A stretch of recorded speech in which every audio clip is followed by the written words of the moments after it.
Hello my dear friends, you're on the Military Summary channel, and today we will discuss the situation in Ukraine on the 13th of April of 2023.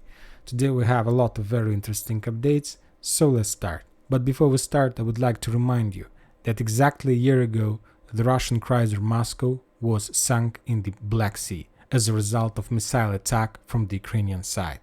That attack dealt a lot of damage to Russian naval forces in the Black Sea and to the Russian reputation. Furthermore, Russian intelligence provided more updates and more information about the possible union between Poland and Zelensky. If you remember, a few weeks ago, Zelensky visited Poland to sign some papers. My projection was that Zelensky tried to get some obligation from the Poland side if the Ukrainians would be defeated during the counter-offensive operation in the Zaporozhye area. He wanted to receive some obligation from the Poland side that they would enter the western part of Ukraine and will support the Ukrainians in the case of failure. Currently, today, the Russian intelligence gave more information about the situation. They're saying that Zelensky visited Poland to sign a final draft of a possible union between Poland and Ukraine. And as you know, Ukrainians are not able to join European Union and the NATO because of the war with Russia. But Ukraine can become a part of a member of these unions, and the closest member to Ukraine is Poland. So if the Ukrainians can create some kind of configuration and become a part of Poland, at least for some period of time, they can become automatically a part of European Union and the NATO. So that was the information from different Russian sources who were discussing this situation during the day. So we'll see whether it's true or not. Furthermore, when talking about the Russians, they also provided some kind of answer to this situation. For example, on the 11th of April of 2023, Russia's strategic missile forces have conducted a successful launch of a ballistic missile from the Kapustin Yar test range in the Astrakhan region. So that was the answer. They were saying, and the message was, if they are going to do something like this, we're going to use our missiles and nobody are able to stop us. Now let's go to Bakhmut. Let's talk about Artyomovsk, because there are also a lot of very interesting updates, and you can see that there are changes in the north part of the western area. But before we start discussing the situation today, we'll give you another message from Prigozhin, the head of Wagner's. Today he reported that since the beginning of the special military operation for Wagner's, and they joined this operation in March of 2022, they managed to destroy up to 38,000 soldiers of Ukrainian forces. So just Wagner's. 38,000 soldiers. And when talking about the entire loss of Ukrainians, we know that recently the Ministry of Defense of NATO countries and military authorities of NATO countries provided that Ukrainians lost since the beginning of the special military operation something around 140,000 soldiers. So that means that just Wagner's managed to destroy something around 33% of Ukrainian entire losses. So this is a very big input into a common goal of Russian forces in this special military operation. So, and also he added that from 38,000 soldiers, around 32,000 soldiers were killed in the vicinity of Solidar and Bakhmut, so exactly in this area. Furthermore, some military Russian experts are saying that during 1 month of battle in the vicinity of Bakhmut and Solidar, the Ukrainians loses up to 11,000 soldiers. So this is around 2.5 brigades. The losses are very heavy and very hard.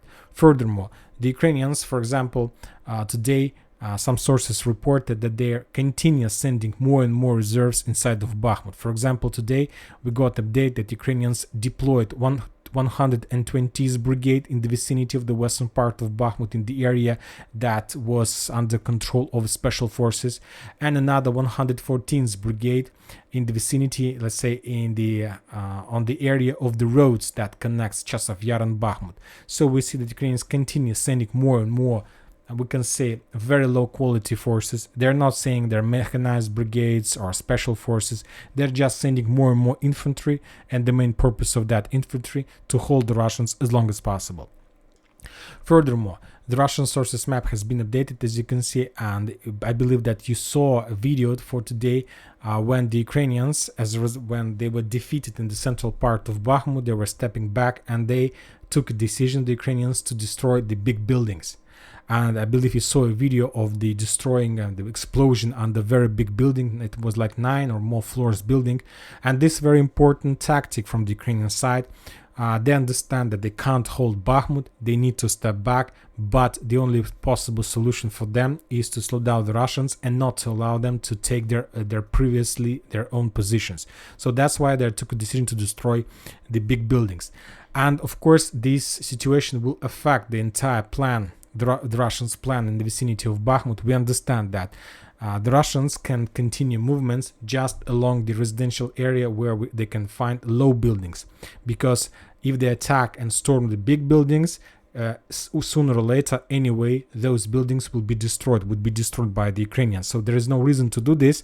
The best solution for them is to encircle these areas and try to Ukrainians to step back and later to pass them by without any stop or something like this. And as you can see, this map has been updated. According to this map, we see that the Russians have almost established control over the northern part, and according to this map, the Russians managed to penetrate and to pass by the Rose Avenue, and there were very heavy clashes along the streets, Victory Street and Green Street, these two streets. And now the Russians, according to this map, currently reached the Krajnie Street, this line, and we can say that the Russians have already got the vicinity of the barracks and in the central part of Bakhmut that we were talking about yesterday.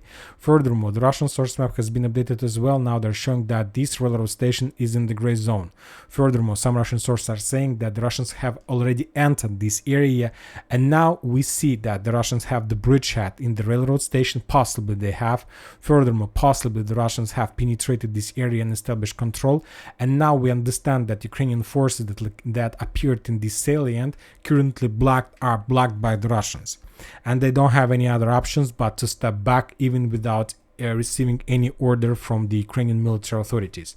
So I expect but from this piece of news that we received, that even maybe by the end of this weekend we might see the situation something like this, and this is a very possible situation.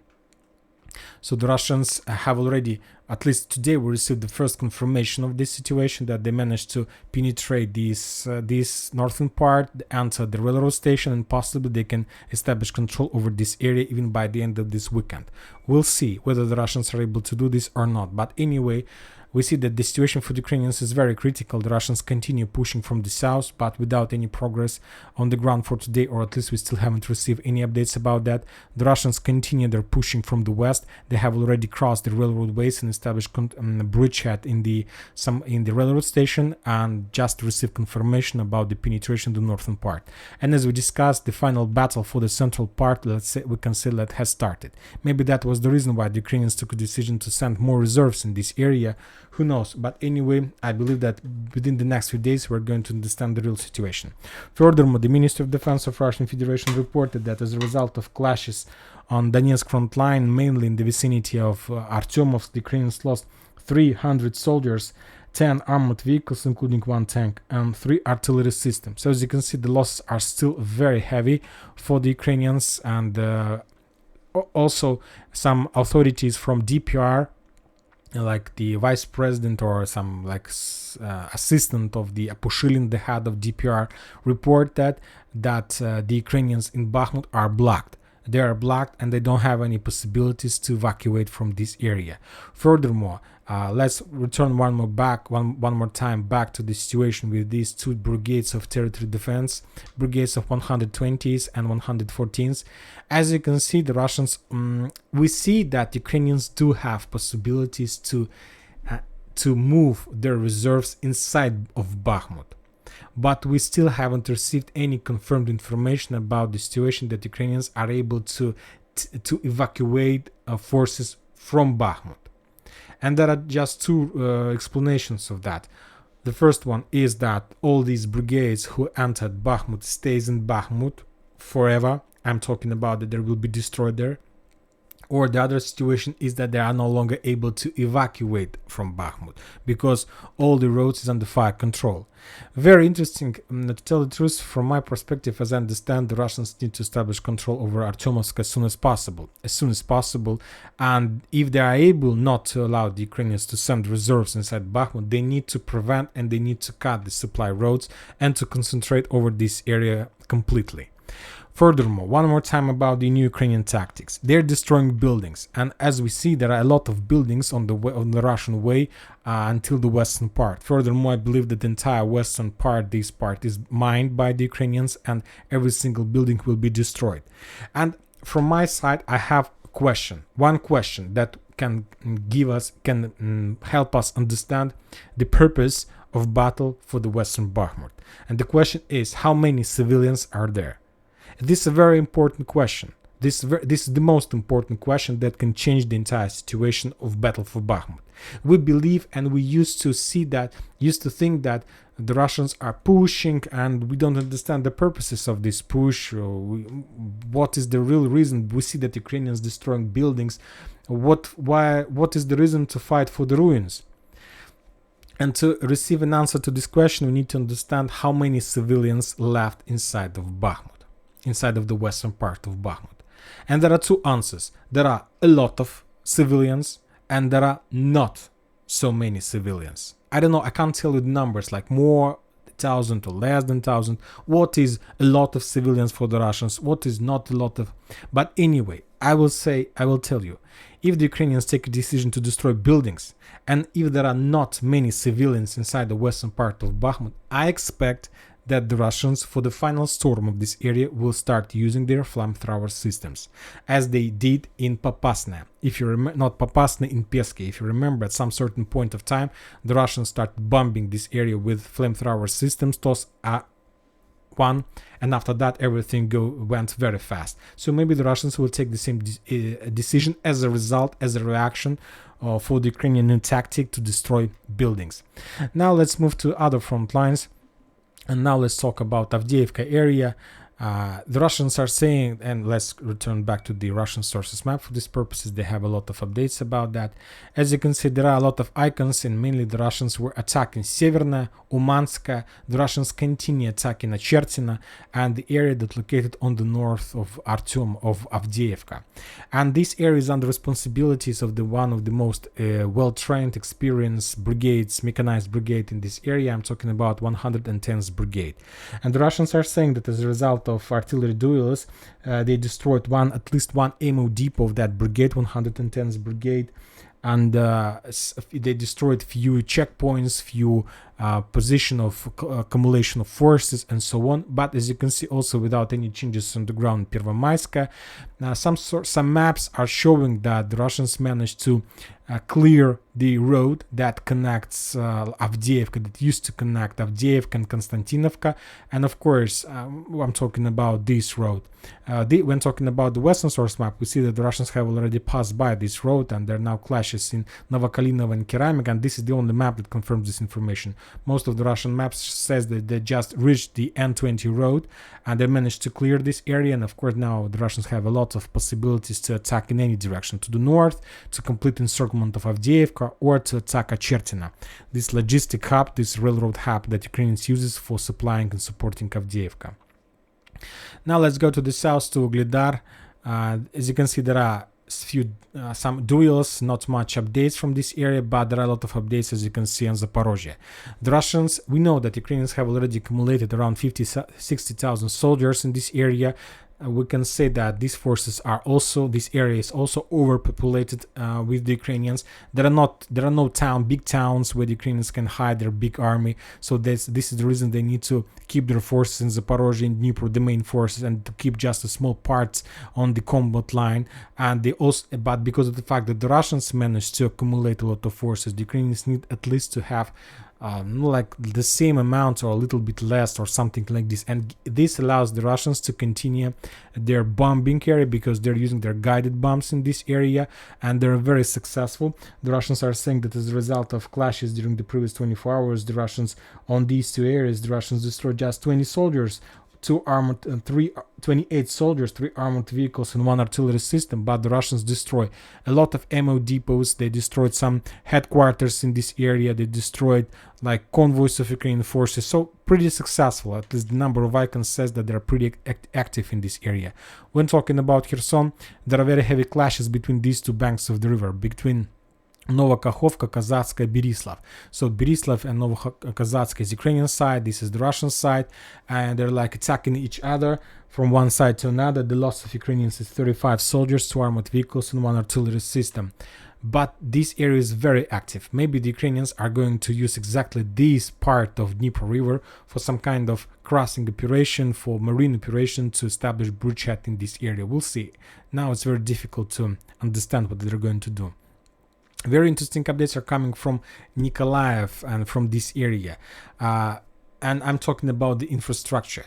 What I'm trying to say that some sources are saying that Ukrainians started restoring and repairing of Snigirivka logistic hub. If we take a look at the Western sources map, you're going to see that Snigirivka is one of the most important towns because there are at least one railroad that goes from Kherson to the mainland, another railroad that goes from Nikolaev through Snigirivka in direction of Dnipro and Zaporozhye. So now this railroad doesn't work because all the bridges are destroyed and so on. Currently, the Ukrainians are trying to intensify their works in this area, trying to restore the connections between these two areas. And the importance of this town is that in the like when talking about the upcoming counteroffensive operation, is that we understand that Ukrainians currently have just one port in Odessa, and it is not enough for the Ukrainian possibilities. They have a lot of grain, they have a lot of things to trade, to buy, and of course using seaports will allow them to intensify everything they have, and it will help them to maybe even to restore their mighty or something like this. And the best solution to increase the Ukrainian possibilities is to restore or unblock Nikolaevsky port.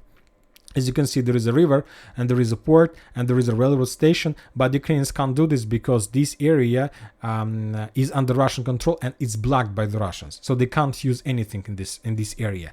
And one of the possible things that the Ukrainians also want to achieve during their counteroffensive operation is to push the Russians from this bank, from this part of Kherson area, to unblock Nikolaev. And the things that they're currently restoring and doing a lot of repairing works in Snigirivka tells me that very soon the Ukrainians will do this, and this is the purposes of the things that they're doing right now. Also, now let's talk to the Kupiansk and Liman front line. There are a lot of icons, there are a lot of artillery duels, a lot of clashes and so on. The Russians are saying that as a result of clashes, the Ukrainians lost 115 soldiers, 4 armored vehicles, 2 artillery systems. But the most important update, as we discussed, for I believe the nth time in a row, the Russians reported as a result of artillery duels, of their attacks, they managed to ruin another rotation process in this area. I'm not saying how exactly this situation how changed the entire game, but the thing is that the Russians repeat this situation every day, every single day. I believe that this is a very important piece of news. So we'll see. Of course, the main result, according to this situation, is the ground, how many square meters the Russians are able to take as a result of this break in the rotation process.